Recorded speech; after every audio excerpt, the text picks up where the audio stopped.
Hi everyone, welcome back to another read along. For this week's read along, we are again reading Dork Diaries, Tales from NOT-SO Happy Heartbreaker, and we are picking up from page 181. Last week, there was a lot of stuff that happened. First of all,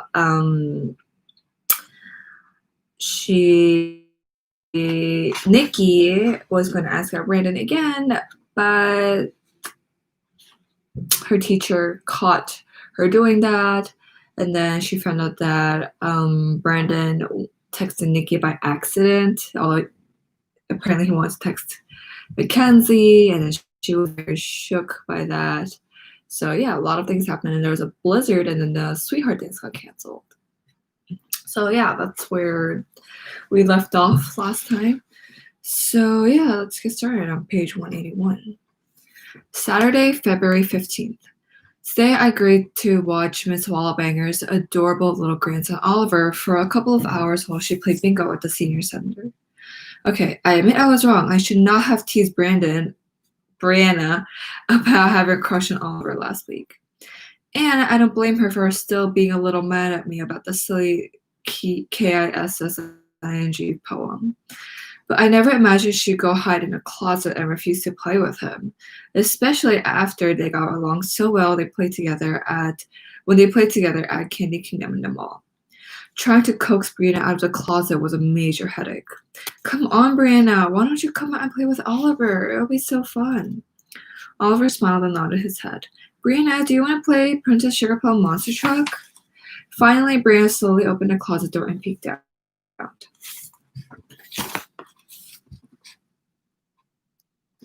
And it says, Brianna peeking out of the closet.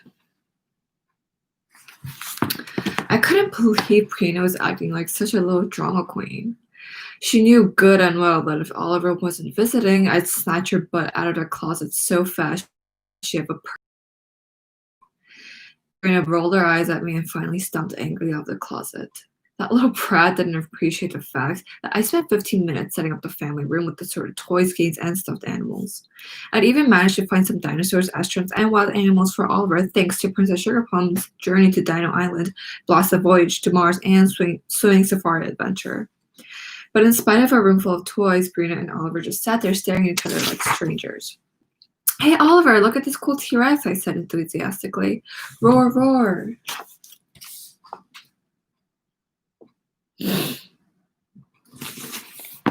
And Brianna, why don't you show Oliver your Princess Sugar Plum spaceship with real-life blast-off sound effects? Zoom!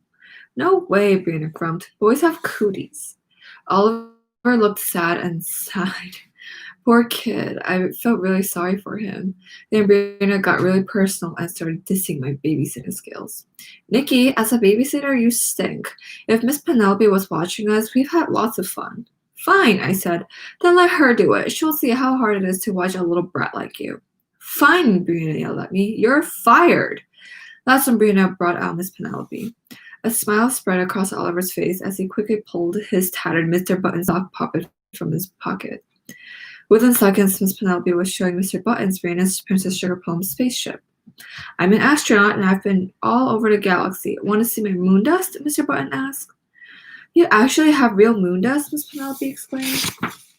Oliver, Mr. Buttons, reached into Oliver's pocket, sand and rocks on the floor.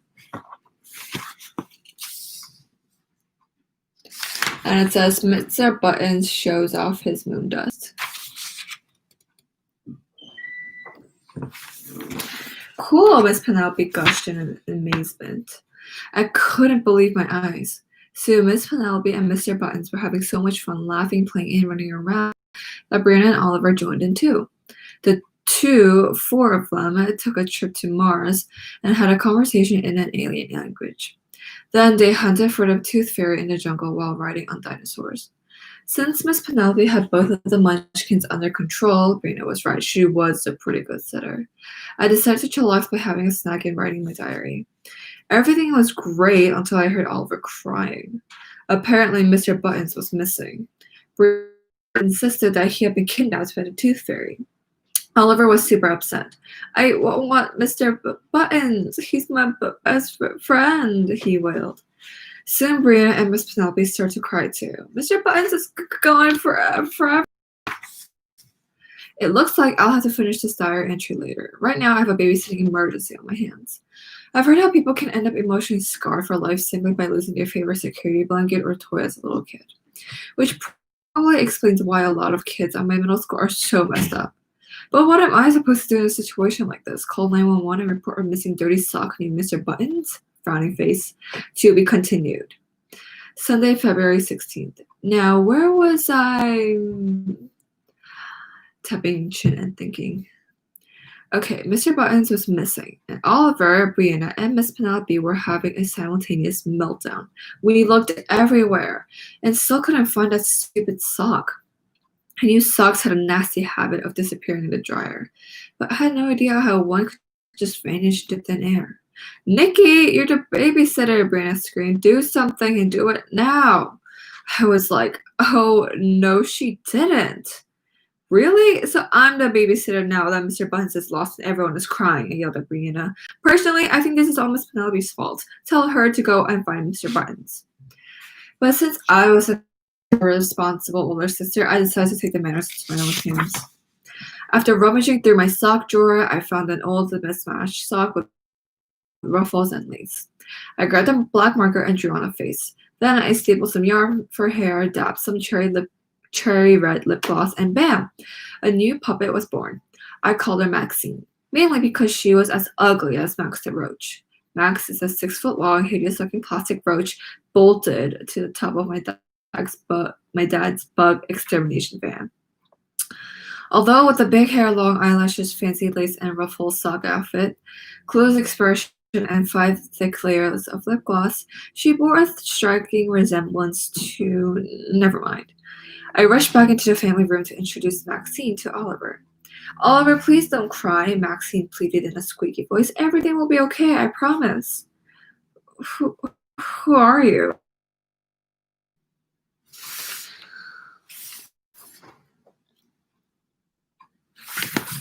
Wow, you're Mr. Button's sister? Oliver giggled as he wiped away his tears. Brianna must have felt a little jealous or something because she glared at Maxine and frowned. Why do you have lint balls all over your face? Brianna asked. Yeah, and your hair looks funny too, Miss Penelope scoffed, looking her up and down. Hey, back off, girlfriend, Maxine said, rolling her eyes at Miss Penelope. At least I have hair. So maybe Maxine was a little linty. Sorry, but I was not about to destroy a good pair of socks. And why would Miss Penelope get all snotty and insult another puppet when she was a puppet too? Was I the only person who found all this disturbing, bizarre, and wee bit creepy? Maxine continued. I'm here to help you find Mr. Buttons. Don't worry about that guy. He's a prankster and he's probably just playing hide and seek. Oliver's face brightened. You think so? Don't listen to her, Brianna fumed. I think he's been kidnapped by the Tooth Fairy. I have a great idea, Oliver, Maxine, I said. Why don't you hang out with Maxine while I finish looking for Mr. Buttons, okay? That will be fun, Oliver giggled. I handed Maxine to Oliver. Let's say I went from room to room in search for Mr. Buttons. When I returned, Brianna and Oliver had plastered over a dozen kidnapped, missing, and wanted posters all over the flaming room in their desperate attempt to find that puppet.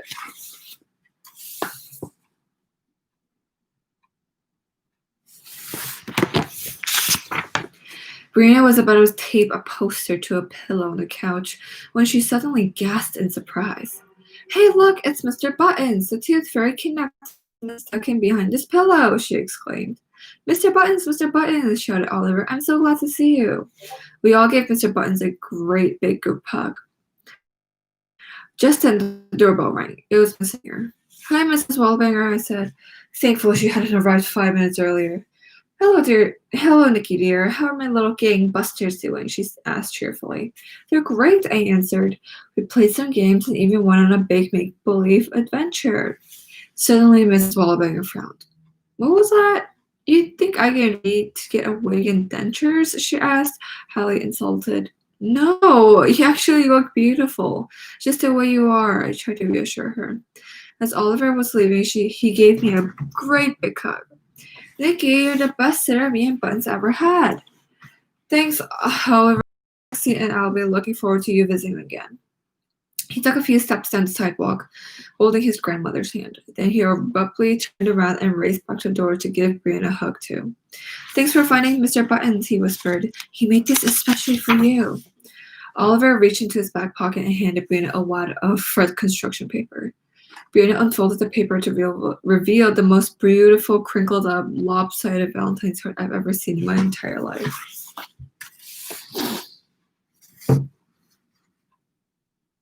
It says, to my friend. Both Brianna and Miss Penelope had these big, goofy smiles on their face as they waved goodbye. Bye, Oliver. Bye, Mr. Buttons. Come back soon. Oh, that whole scene was so cute and sickeningly sweet. I almost couldn't stand it. Yes, Oliver was a little weird and misunderstood, but he was a good kid. Mrs. Wallbanger was lucky to have him as a grandson. That's when it hit me that Oliver reminded me a lot of, well, He Who Shall Remain Nameless. Anyway, I was really happy that Brianna had found a new friend she had so much in common with. I just hope Oliver won't change older, like, some people.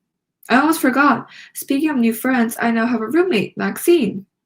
She's moving into my sock drawer, smiley face. Monday, February 17th. Due to a snowstorm on Friday, today was unofficially Valentine's Day at WCB. Chloe, Zoe, and I traded Valentines, and I gave them some of my homemade double chocolate fudge, which they loved.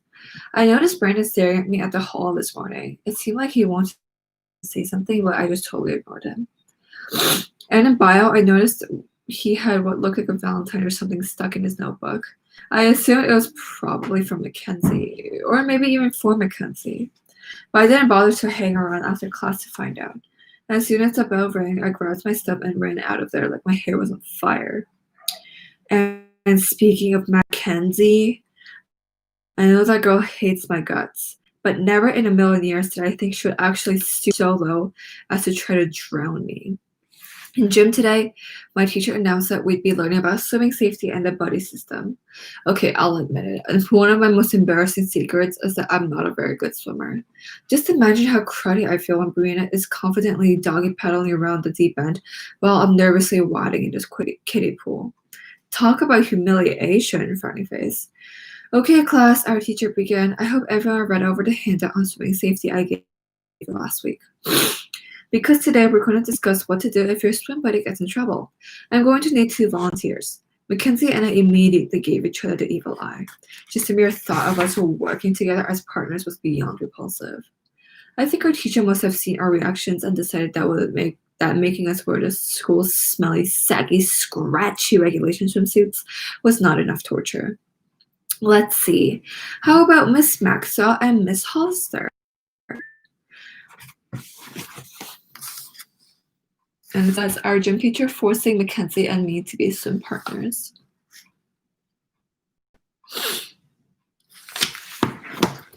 Mackenzie and I both rolled our eyes and groaned. I immediately started feeling a little nauseous, and I hadn't even swallowed any of the nasty, germy pool water yet.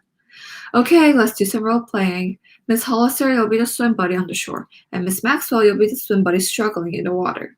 Well, one thing was for sure, I wouldn't have to do a lot of acting to be totally convincing in that role. Actually, I was wondering if you maybe could pick someone else, I stammered nervously. I'm really not that good of a swimmer. Come on, Miss Maxwell, hustle, in the pool now! She yelled at me like I was there trying out for the Olympic swimming team or something. So I took a running leap, grabbed the nose, and did a cannonball into the pool.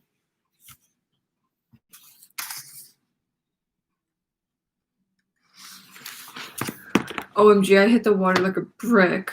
It literally knocked the wind out of me. I coughed and wheezed as I paddled for my life. Okay, at the beach and you notice your swim buddy struggling in the water. Wait, Mackenzie interrupted. Which beach is this? I don't know, any beach, the gym teacher snapped impatiently. That doesn't matter. I know. How about the Hamptons? Mackenzie said excitedly. Fine, a beach at the Hamptons. And you're worried your swim buddy might be in trouble. What would you do? What would I do? Wow, that's a hard one. Well, for starters, I probably wouldn't go to the Hamptons. We vacationed there last year and there were way too many tourists, she answered smugly. Hey, put me on a Brazilian beach with an air-conditioned cabana, raspberry melon iced tea, and lots of cute surfer boys. You're completely missing the point. This is about water safety, the gym teacher said, flustered. How dense could that girl be? Hurry up and yell the sticking question, Mackenzie, I yelled. An answer, sorry. I can't paddle much longer. Mackenzie scratched her head and gave gym teacher a long blank stare. Is this like a multiple choice question or something? She asked, rolling her hair. I've heard the beaches in Hawaii are to die for. Getting stomach cramps, I panted. Help! Hollister, you're supposed to be aware of your gym buddy at all times, the gym teacher yelled. Your swim buddy is possibly in trouble. Now go jump in the water and save her. Who, me? I don't think so, Mackenzie replied coolly. I just curled my hair this morning. Worst glug, swim buddy glug, ever, I gargled, choking on more water. Then my head went under. I can't remember what happened after that. I guess I blacked out and my gym teacher jumped in to rescue me. That's what I was told anyway. However, what I do remember is waking up in the tile floor next to a pool. I was surrounded by a bunch of sniggering classmates, a not so happy gym teacher, and my BFFs.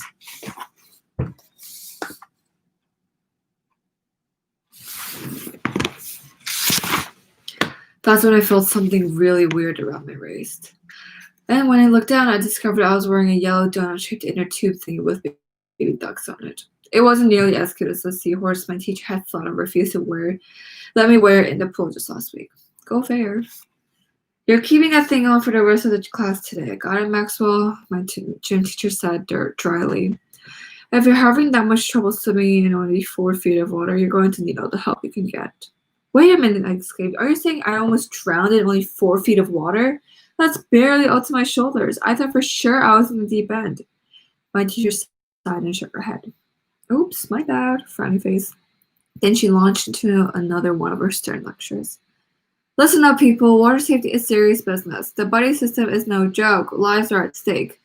To ensure that everyone completely understands these concepts, tomorrow I'll be giving you a written test. Sorry, but after what just happened here today, I really don't have a choice, she said and glared at Mackenzie.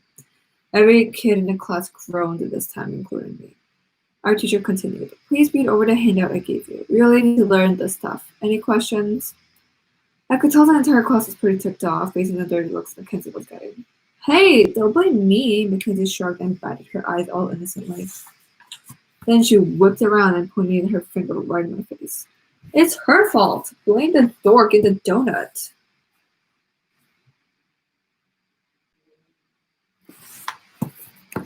I could not believe that girl just threw me under the bus like that.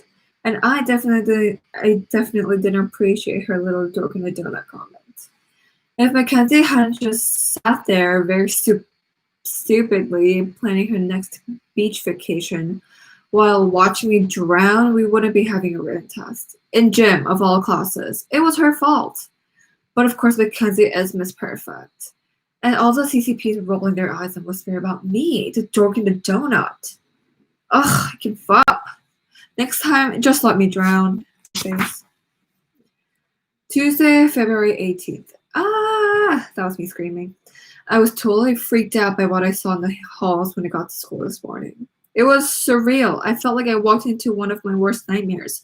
I just wanted to call my parents and go home. Who did this to me and why? Only 3 other people at school knew about it. It being that my horrible, embarrassing photo that my brother sister Brianna accidentally texted the entire world. Okay, maybe not the entire world. Just Chloe, Zoe, and Brandon. Just looking at that photo gives me a migraine.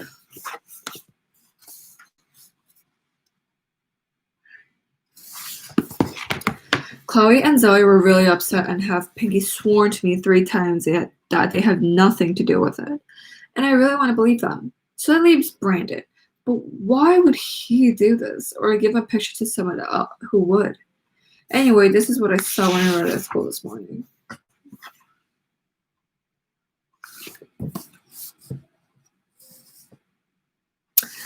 And it says, vote Nikki Maxwell for a Sweetheart Princess. Posters were everywhere.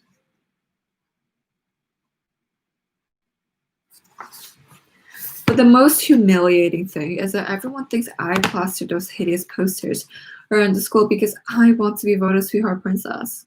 When in reality, I didn't put up the posters. And I don't want to be voted Sweetheart Princess. Okay, so maybe I wouldn't mind it all that much if it actually happened. Oh, but come on, I'm the biggest loser in the entire school. Like, who would even vote for me? And even if there was a possibility of getting a few random votes from students, I'm sure my creepy picture made them change their minds. This little stunt had Mackenzie Hollister written all over it. I would give anything to know how Mackenzie got her grubby little hands on my photo. Thank goodness my BFFs were there to help me rip the posters down. It took us like forever.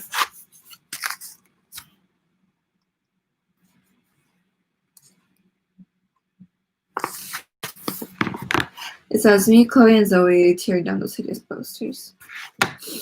Why in the world would Mackenzie do this when she knows I'm not going to the dance? Maybe she's just trying to rub it in my face that I don't have a date. I'm just sick of her little mind games. Then, to make matters worse, I got a text from Brandon during lunch. From Brandon. You looked kind of freaky in that picture, but you're still my friend. 12:36 p.m. It's going to take me years of intense therapy to get over all the traumatic experiences I've had in middle school just this past week. Ah! That was me screaming again. Frowny face. Okay, I think we're going to stop there.